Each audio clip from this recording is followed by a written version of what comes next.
acidente de trânsito. A gente vai falar sobre conceitos e procedimentos, né? Inicial a gente vai falar sobre isso, ok? Uma palavrinha que a gente gosta de falar nas nossas instruções e cabe aí dentro dessa questão do acidente de trânsito é a empatia. De acordo com o dicionário online de português, né? Empatia é a ação de se colocar no lugar de outra pessoa, buscando agir ou pensar da forma como ela pensaria ou agiria nas mesmas circunstâncias. E vem aquela famosa pergunta: como usuário envolvido em um acidente com vítima, o que você espera dos profissionais envolvidos na prestação do serviço? Então é bem interessante isso aí. Uma coisa é você ser o profissional lá no local do acidente, observando vítimas, veículos lá que estão lá colididos, amassados, né? Mas o usuário, o que é que ele espera da gente, né? Então, muito importante aí essa pergunta para nós profissionais da área de segurança pública e que iremos prestar aí um serviço à população lá no local do acidente. Então, como usuário envolvido em um acidente com vítima, o que você espera dos profissionais envolvidos na prestação do serviço? Aí vem agora aqui as atitudes do profissional no atendimento a acidente. Postura, é isso que o cidadão espera do profissional de segurança pública no local do atendimento do acidente. Postura, comprometimento, responsabilidade, respeito com o usuário, bom senso. O usuário está passando por uma situação difícil naquele momento. Então temos que ter bom senso, temos que ter calma, tranquilidade e até tranquilizar também a parte vitimada, né? Temos que ter imparcialidade, boa comunicação. Então são algumas das atitudes do profissional no atendimento a acidentes de trânsito. E aí vem aquele conceito básico que está lá no Código de Trânsito Brasileiro do que é trânsito. Trânsito é a utilização das vias por pessoas, veículos e animais. Animais também fazem parte do trânsito. Se eles estiverem isolados ou em grupos, conduzidos ou não, para fins de circulação, parada, estacionamento e operação de carga ou descarga. Então, deu aí esse conceito, essa definição do que é trânsito. E aí iremos ver agora o conceito, né, a definição aí de acidente de trânsito. Esse conceito ele está em uma norma brasileira, né, da ABNT, é a NBR 10.697 de 1989. E lá diz o seguinte: acidente de trânsito, todo evento não premeditado de que resulte dano em veículo ou na sua carga e ou lesões em pessoas e ou animais, em que pelo menos uma das partes está em movimento. Então o animal também ele é lesionado. Diante aí da questão do acidente, vamos falar de alguns procedimentos do profissional local do acidente. E existe algumas modalidades de acidente. Acidente sem vítimas, mas houve danos materiais. Acidente com vítimas, e aí envolve as lesões. Lesões leves, lesões graves e fatal. E ainda temos aí uma modalidade interessante que é acidentes envolvendo veículos oficiais e até viaturas registradas na categoria particular, mas que está prestando serviço aí ao Estado. A primeira modalidade que a gente vê agora é acidente sem vítima, houve danos materiais. Então, observação: veículos no local de repouso, prejudicando a fluidez e causando insegurança ao trânsito, né? A gente deve observar aí o artigo 108 do CTB, que gera infração de trânsito. Apenas danos materiais, os veículos não devem ficar na via onde vai atrapalhar a fluidez, ali vai prejudicar a fluidez do trânsito e pode até causar insegurança ou um novo acidente, certo? Então, se o profissional de segurança pública, o policial militar rodoviário, do batalhão rodoviário aqui, ele vai para um local de acidente, onde é só danos materiais, e os veículos estão lá na via e estão prejudicando a fluidez, o agente de trânsito deverá fazer a autuação, lavrar o auto de infração, baseado aí no artigo 178 do CTB. Isso é uma dúvida corriqueira até do pessoal da rua, né? Na verdade, essa dúvida, tanto os policiais, né, os agentes de trânsito, alguns por não observar a legislação têm, como os usuários, né? Usuários que não leem o Código de Trânsito, deveriam, mas infelizmente aí tem essa pequena dúvida aí. O cidadão está lá com o seu carro arranhado, com aquele carro amassado, e ele acha que a polícia militar ou o agente de trânsito vai chegar no local e ele tem que ver como é que os carros estão ali para dizer quem está certo, quem está errado, mas infelizmente não é dessa forma. A gente vai com o acidente registrar as partes ali, né, e aí fazer o registro do boletim de acidente, que a gente vai ver isso aí lá na frente, certo? Então, esse cuidado aí que a gente deve ter em desobstruir o trânsito e lavrar o auto de infração correspondente àqueles veículos que estão lá atrapalhando o trânsito lá no local. Temos a modalidade aí de acidente com vítimas, lesões leve, grave e fatal. É interessante eu falar nessas lesões, porque isso aí está lá numa norma da ABNT que a gente vai falar um pouquinho à frente, certo? Quando o acidente há vítimas, né, com lesões ou fatal, a gente deve solicitar o CIODES, a presença do IC, certo? Nos locais onde o IC não autue, obrigatoriamente deverá ser informado o fato à delegacia de polícia local para as devidas providências. Geralmente isso aí é ocorrido fora da região metropolitana, certo? Alguns municípios do interior não tem IC ou o IC não chega até lá, e aí a delegacia de polícia vai fazer as vezes do IC, ok? Um fato importante, eu retornei agora a lâmina aqui, do acidente com vítima, os veículos têm que estarem no local, certo?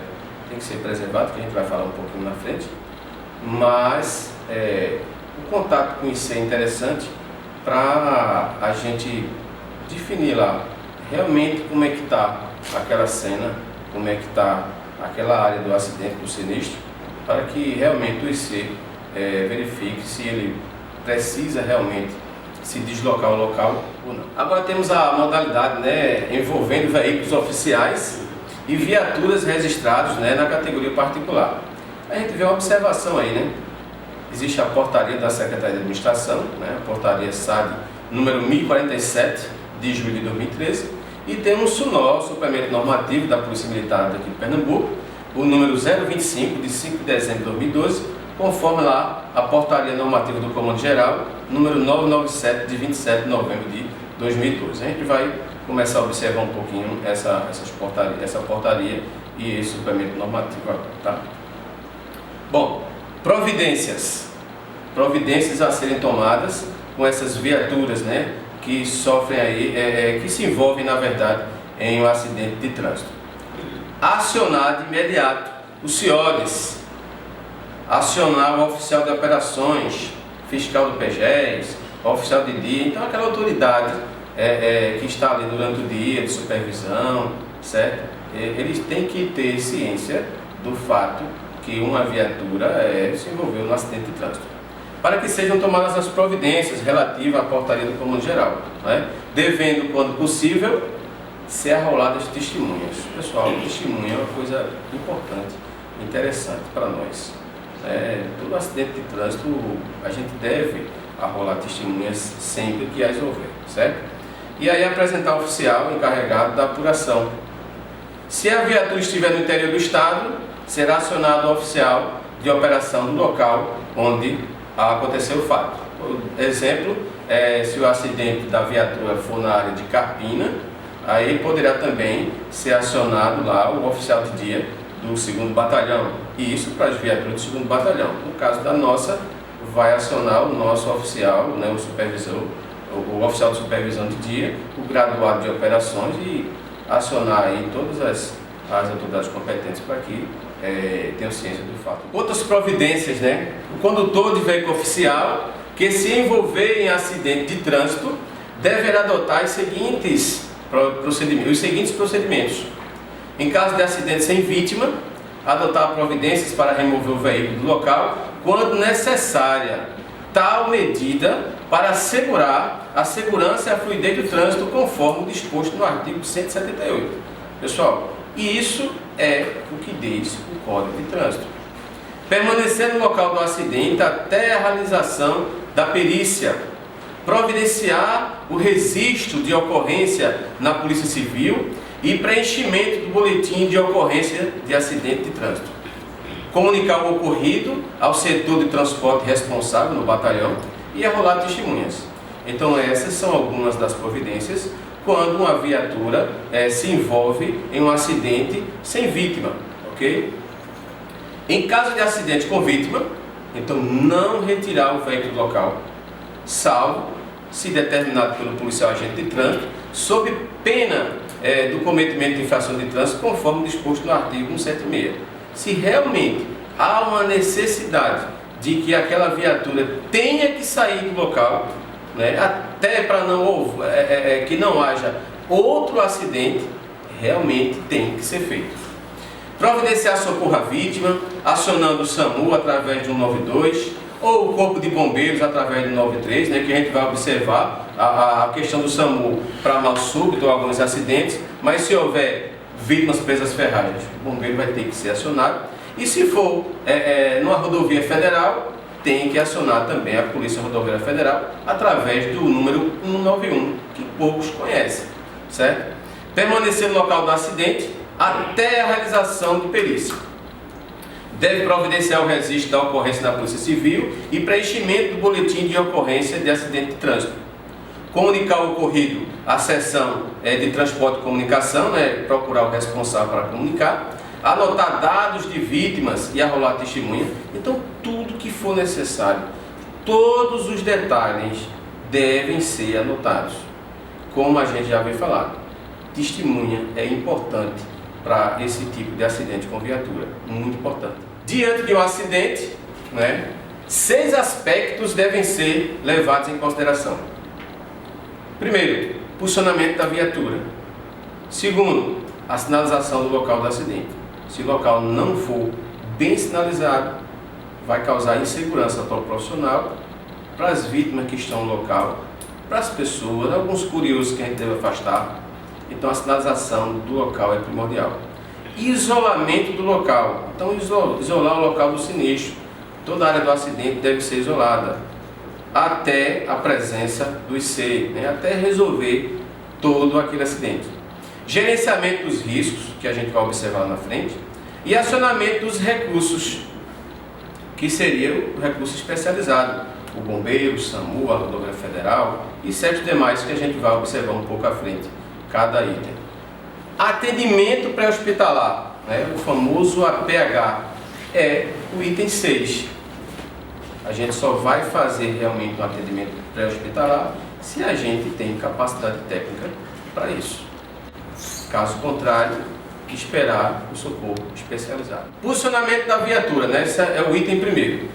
Posicionamento da viatura em local seguro, visível e a iluminação intermitente acionada. Muito importante isso aí. Esse desenho, essa imagem que a gente vê, é baseado lá no curso de atendimento pré-hospitalar, né, PH1, lá da Secretaria Nacional de Segurança Pública, SENASP.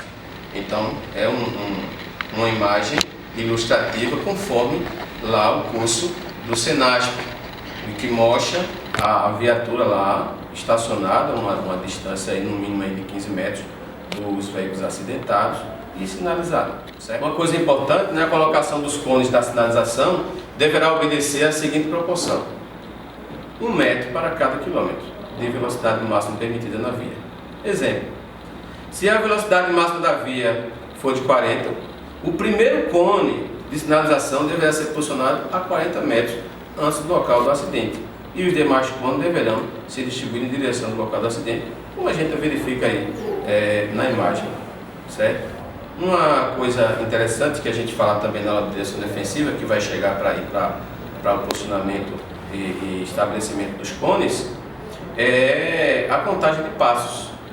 Exemplo, né, se a via for 60 km por hora, a gente vai se distanciar 60 passos longos e aí colocar o cone.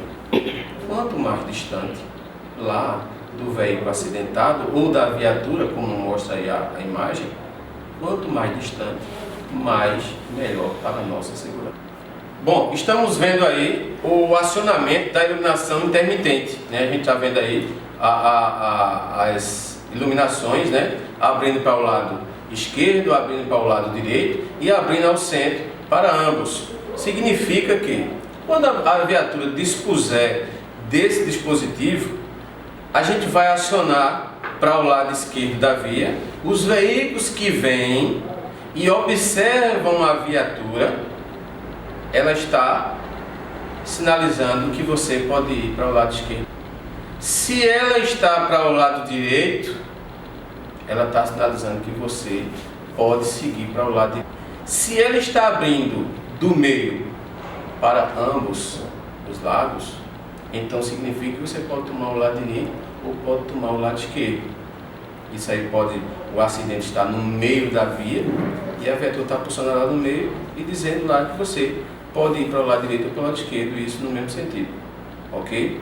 Muito importante isso aí. Infelizmente, a gente observa que nem todas as viaturas possuem esse dispositivo, mas pelo menos as que dispuserem, que a gente faça uso em caso necessário nesse sentido, tá ok? Bom, vou mostrar aqui também outros tipos de sinalização, né? A gente tem que se virar nos 30. Então, sinalize o local o mais rápido possível, usando todos os recursos disponíveis para evitar novos acidentes, bem como resguardar a integridade física dos envolvidos. A gente tem aí o cone de sinalização com dispositivo intermitente, né, logo acima. Temos aí as fitas zebradas. A gente tem lá no veículo lá, o botãozinho do alerta, né, que vai ligar o alerta intermitente. Temos o triângulo, que é um item também obrigatório no veículo e usado nesses casos também. E até, como a gente fala na direção defensiva, galhos de árvore, de mato, de palha de cana, o que você encontrar naquela via. É uma sinalização que todos já conhecem, né? Já é perceptível por todos os motoristas. Ah, tem galho na via, tem mato lá, tem o que for lá, o pessoal já vai reduzindo a velocidade, porque sabe que alguma coisa há de errado lá na frente. Beleza? Distância para a sinalização. A gente falou um pouquinho, vamos aprofundar um pouquinho agora aqui na questão da distância para a sinalização. Vamos aqui o tipo da via, né? Vias locais, por exemplo, velocidade de 40 km por hora, a gente vai utilizar 40 passos longos para iniciar a sinalização, certo? A gente pode dobrar o passo. Em que sentido? Situações adversas, à noite. Então, se a via é de 40 km por hora e está à noite, dobra a quantidade de passos para começar a sinalizar, 80 passos longos. Se é uma avenida, por exemplo, né, ou uma rodovia, está lá a 60 km por hora, são 60 passos longos. Ah, mas é à noite. Ah, está chovendo. Ah, a pista está enlameada. Dobre a quantidade de passos. Como a gente falou, quanto mais distante a sinalização estiver do acidente, melhor para os profissionais, para os veículos envolvidos, para as vítimas envolvidas naquele acidente. Essa fonte aí também desse espaço está lá no Departamento Nacional de Trânsito também, certo? De acordo com a resolução 36 do CONTRAN, a sinalização deverá ser colocada no mínimo a 30 metros de distância da parte traseira do veículo. Como a gente já falou, além da resolução falar sobre essa distância mínima, a gente deve observar que quanto mais distante, melhor para a nossa segurança. Item 3. Isolamento do local do acidente devido a curiosos, preservação dos vestígios para o trabalho da perícia. Então é importante e obrigatório acidente com vítima, né? A gente isolar a área, né? Preservar o local, que ali é um crime. Acidente com vítima é crime e a gente vai ter que isolar, esperar a perícia chegar, ok? Até facilitar o trabalho dela quanto aí a área. Bom, Interessante aí que a gente tem aqui o conceito de local de crime. Entendemos por local de crime a região do espaço em que ocorreu um evento delituoso. Já para Carlos Ked, local de crime é toda a área onde tem ocorrido qualquer fato que reclama as providências da polícia. Está lá, é um curso do local de crime do Senasp, né? É a fonte. Carlos Ked, ele é professor e pesquisador dactiloscópico. Foi lá ele lecionou na Academia de Polícia de São Paulo e nasceu em 1908 e faleceu em 1975. Então foi um grande professor aí dessa área. Vamos agora para alguns artigos aí do Código Processual Penal ligado ao acidente, né? De acordo com o Decreto-Lei 3.689 de 1941, que é o Código Processual Penal, o CPP no caso, quando a infração deixar vestígio, será indispensável o exame de corpo de delito, direto ou indireto, não podendo supri-lo a confissão do acusado. Para o efeito de exame local onde houver sido praticada a infração, a autoridade providenciará imediatamente para que não se altere o estado das coisas, até a chegada dos peritos, que poderão instruir seus laudos com fotografias, desenhos ou esquemas elucidativos. Isso é importante, existe até um artigo que fala sobre crime de trânsito, o cidadão que modifica, né, as coisas de lugar para levar a ele, a polícia, a perícia, o juiz, certo? Então, muito cuidado aí, a gente tem que preservar o local. O local do crime, acidente com vítima, deve ser preservado, né? Ele só pode ser violado exclusivamente para atendimento a esta, exceção feita conforme as leis 5.970 de 1973 e 6.174. Bom, a lei 5.970, ela diz o seguinte: em caso de acidente de trânsito, a autoridade do agente policial, que primeiro tomar conhecimento do fato, poderá autorizar, independentemente de exame local, a imediata remoção das pessoas que tenham sofrido lesão, bem como dos veículos nele envolvidos, se estiverem no leito da via pública e prejudicar o tráfego. Bom, pessoal, a gente sempre diz o seguinte: um local do crime, acidente com vítima, é inviolável, beleza. Mas será que diante daquele acidente poderá haver outro acidente, poderá haver mais vítimas, gerar outras situações? Então o local pode ser desfeito. Só que, como eu falei, a gente tem que fazer isso com responsabilidade. Tire fotos do local, se resguarde, arrogue testemunhas. Todos os detalhes devem ser anotados.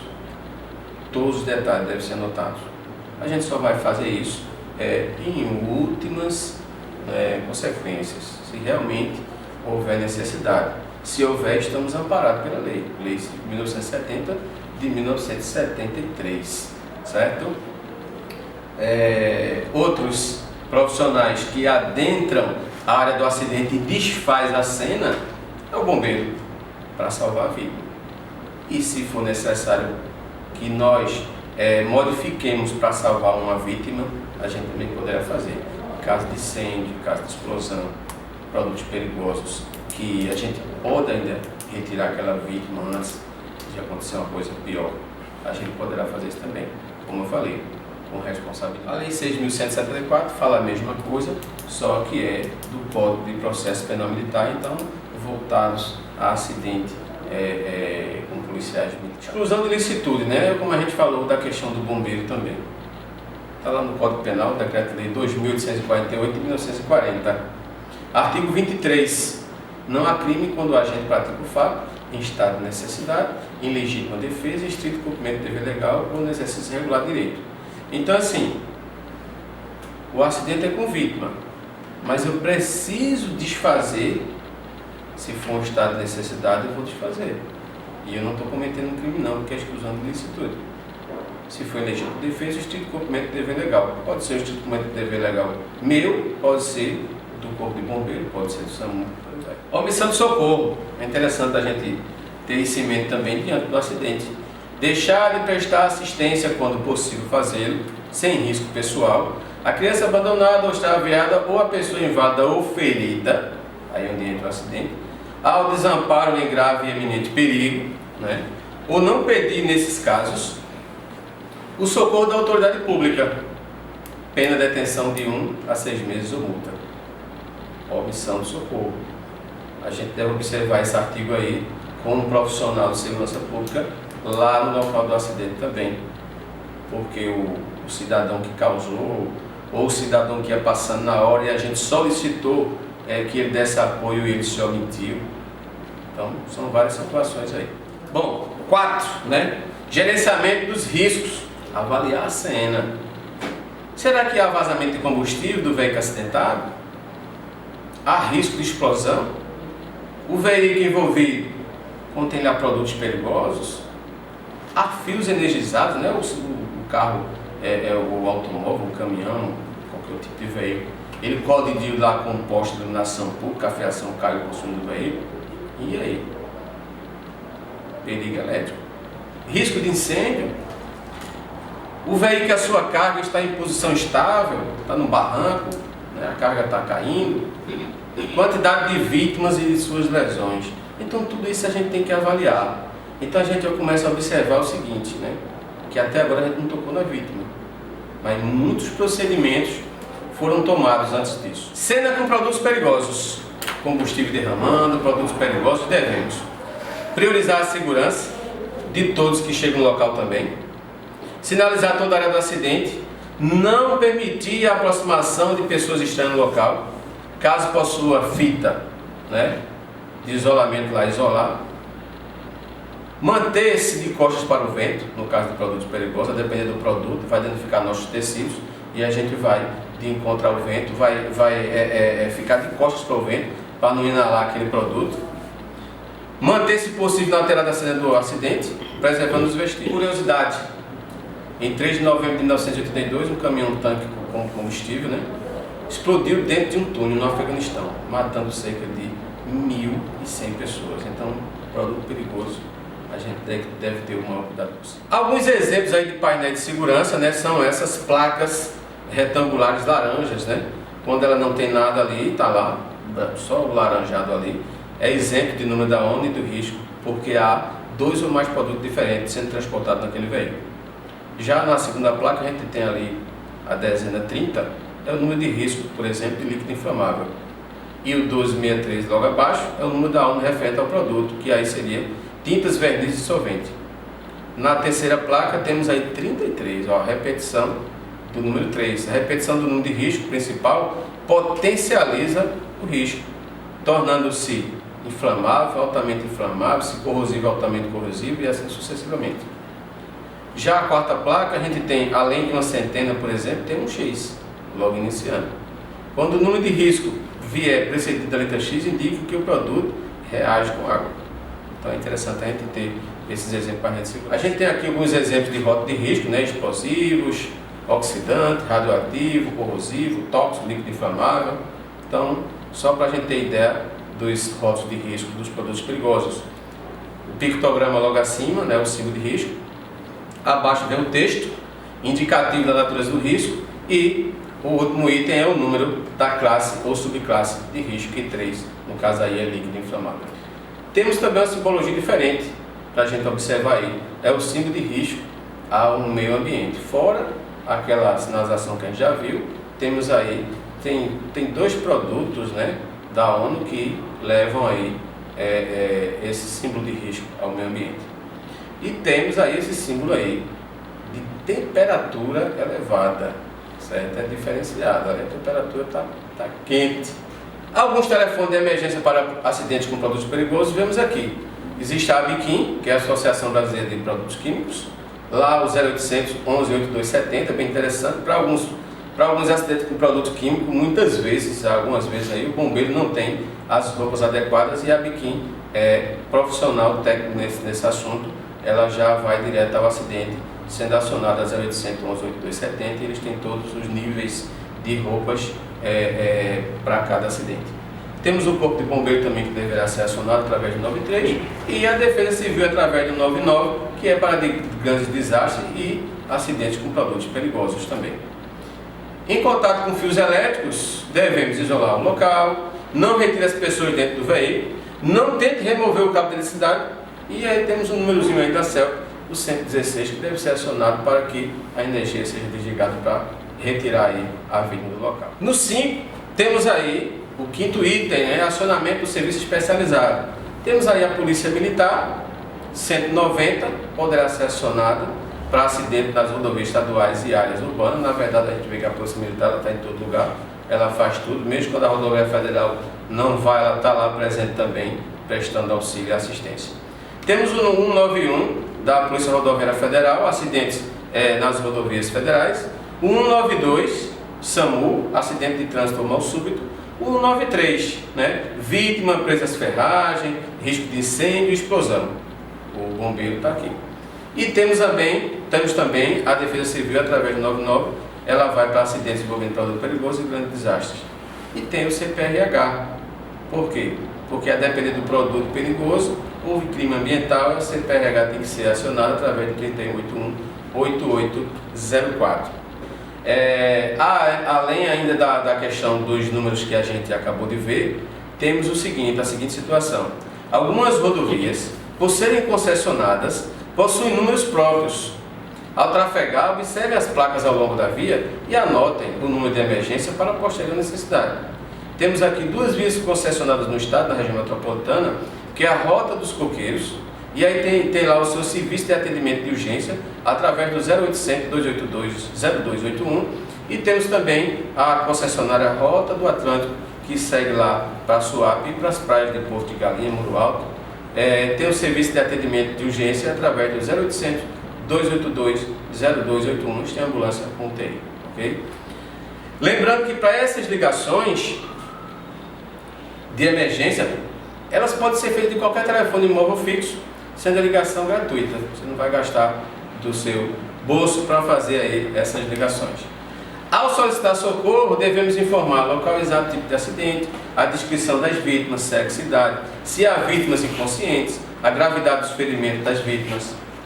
Quando o socorro chegar, informar condições do trânsito local, descrição da ocorrência, primeiros socorros aplicados e outras informações que você já tem conhecimento. Para finalizarmos aqui o primeiro módulo, a gente vai falar sobre segurança pessoal.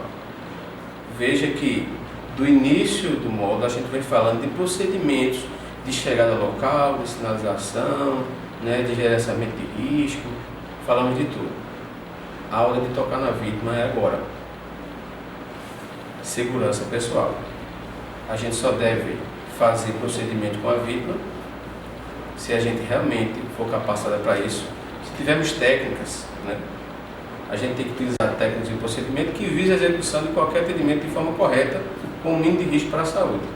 Primeiro que, para você tocar na vítima, cadê sua segurança pessoal? Então, para evitar que haja algum tipo de contágio, o profissional deve prevenir-se, tomando as seguintes precauções: usar luvas de borracha látex, óculos de proteção e máscara cirúrgica, básico. Não levar as mãos à boca e aos olhos, sem antes tê-las lavado com sabão e água corrente abundante. Como eu falei, só devemos tocar na vítima, primeiramente, nossa segurança pessoal, e se a gente realmente tem curso, tem técnica, né? Se a gente aprendeu para a gente fazer, a gente prestar aquele auxílio à vítima, a gente tem que ter isso aí. Caso contrário, a gente vai prejudicar ou até danificar ela, no caso aí, a coluna cervical, uma fratura lá que já está exposta, então não é interessante.